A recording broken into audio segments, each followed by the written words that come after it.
Faut y aller là, faut se tirer d'ici. Et on fait comment? On n'a pas un copec, personne ne nous soutient. 1891, Gauguin est ruiné.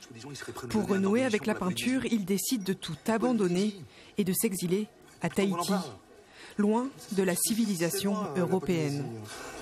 Et puis à Tahiti, il n'y a pas besoin d'argent, les amis. On pêche, on cueille, on chasse et on peint. On peint.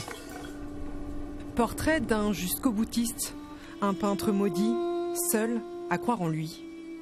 Envers et contre tout, hein, il perd ses dents, il est en train de vraiment de tomber en morceaux et il continue de dire non, je sais que ce que j'avais. Il est en mission en fait, ce mec. Il est en mission et finalement de son vivant, il ne saura jamais s'il avait raison. À Tahiti, Gauguin rencontre Teura.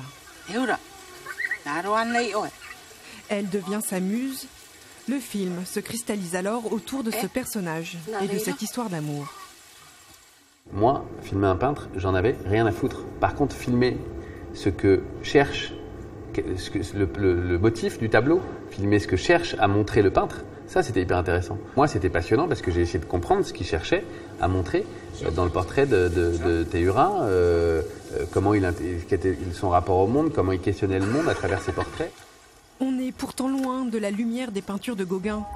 Le film est la chronique d'un échec, celui d'une histoire d'amour tourmentée, mais celui aussi d'un monde voué à disparaître. C'est un parti pris, la volonté de montrer autre chose qu'une Polynésie de cartes postales. On n'est pas en train de montrer les bons sauvages.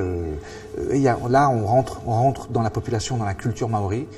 Et je pense qu'on a évité les poncifs, on a évité la carte postale, on a évité les clichés pour finalement faire ressentir aux gens qu'est-ce que ça veut dire d'être là-bas. Et c'est précisément ce qui a touché une partie du public ce soir-là.